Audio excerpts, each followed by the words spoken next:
I want to ask you something. Have you ever been in a room where someone said, "We need to go digital," and everyone cheered and nobody, not once, asked what that actually supposed to achieve? Have you sat there thinking, am I the only one who notices this isn't an answer? You are not alone. Let's talk about it. Here is what a banana republic of thinking looks like in practice. Someone walks into a room, a consultant, a LinkedIn personality, a manager who just got back from a conference, and they start talking, and they use the right words. Digital transformation, simplicity, agility, AI-driven, lean, human-centered, frictionless. And people in the room nod. They nod because the words sound right.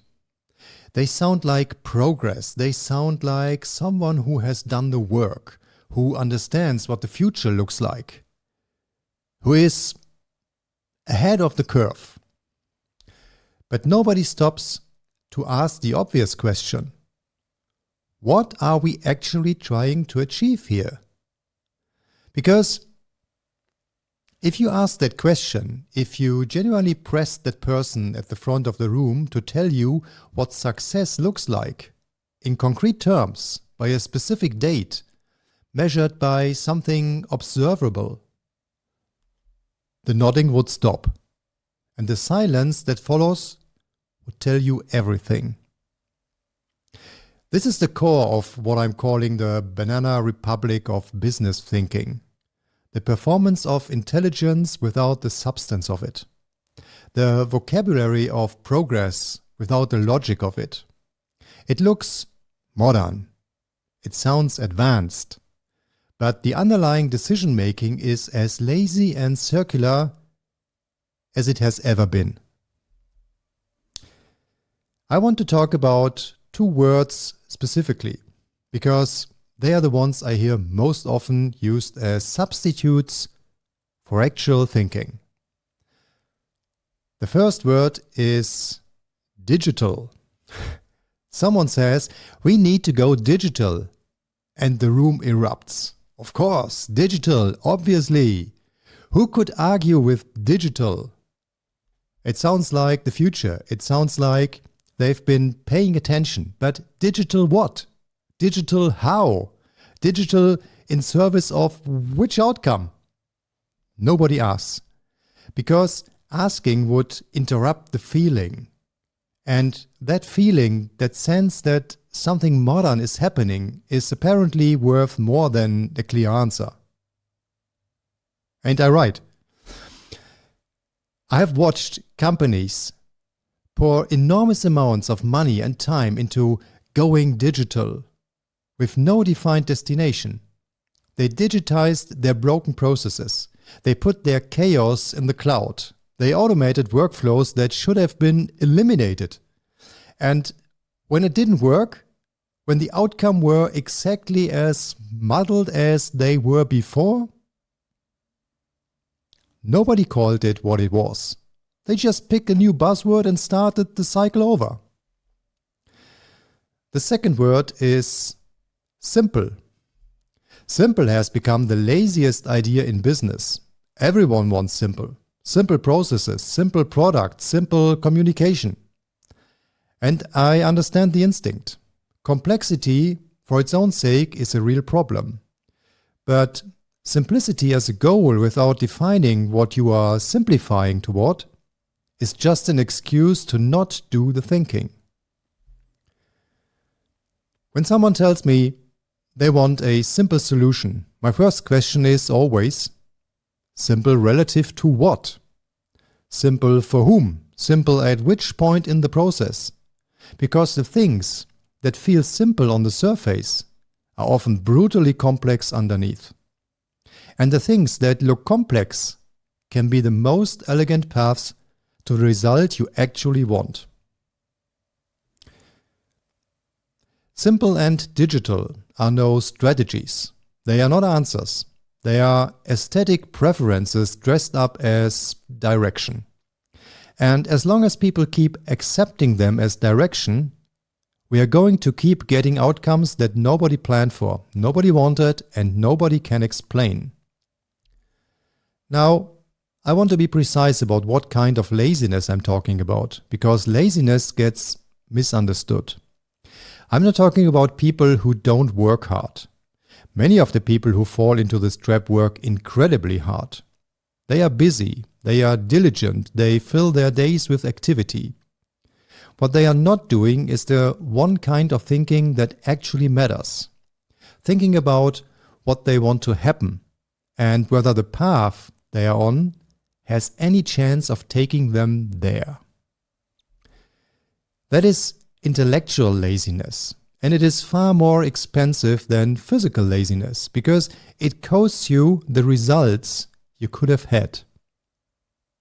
It works like this. Defining a desired outcome is uncomfortable. It requires specificity. It requires you to commit to something. And the moment you commit to something specific, you create the conditions under which you could be wrong. You could fail. You could be judged. So instead of doing that, you reach for a word. Digital, simple, agile, innovative. That sounds like an answer, without requiring you to actually give one. The word absorbs the discomfort. The room responds positively, and you move forward without ever having decided where forward really is. The cost of this is not theoretical. Every project that runs over budget because the goal kept shifting, every tool that got implemented because it was best practice and not because it solved a defined problem, every strategy deck that got presented, applauded, and then quietly forgotten because nobody could connect it to anything operational. That is the price of reaching for a buzzword instead of doing the thinking.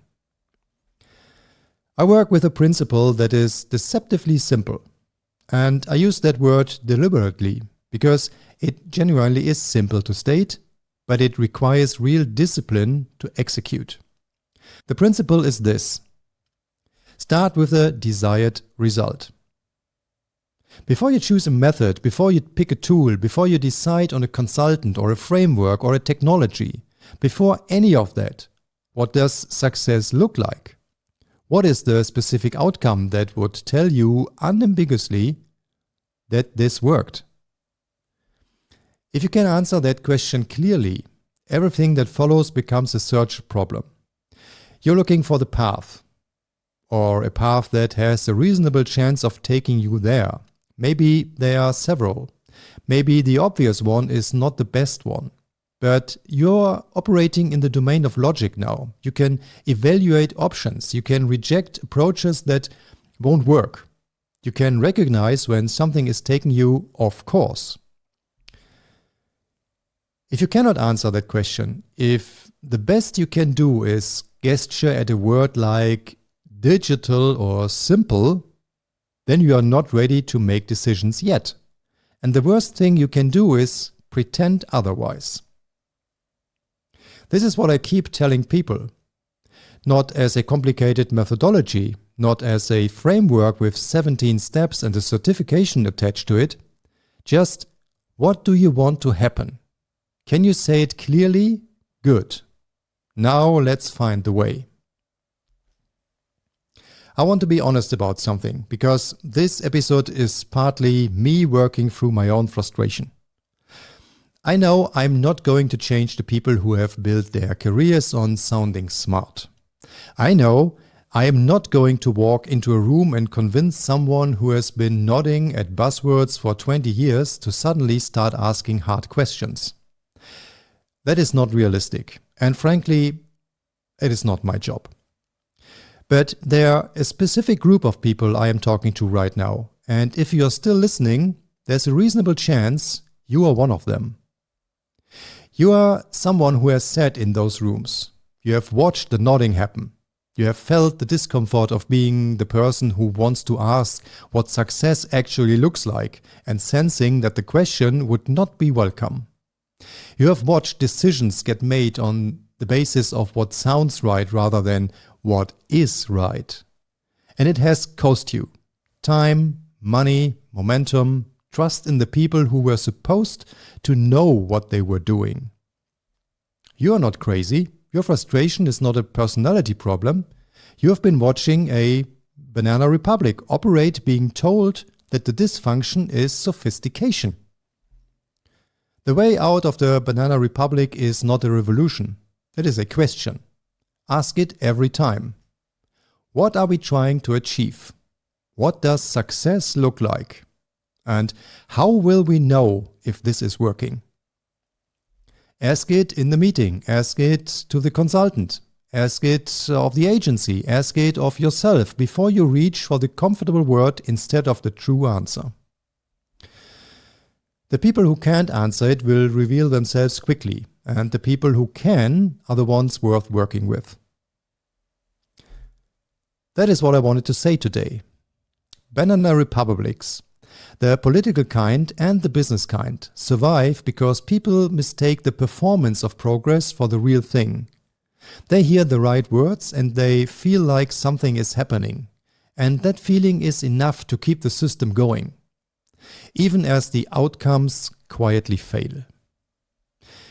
You don't have to be part of that system. You just have to be willing to ask the one question that makes the whole apparatus uncomfortable. What are we actually trying to achieve? I'm Andre Daus, this is Iconoclast Insights, and if this landed for you, hit subscribe if this is the kind of conversation you want more of. And if it frustrated you, ask yourself why. I'll see you next time.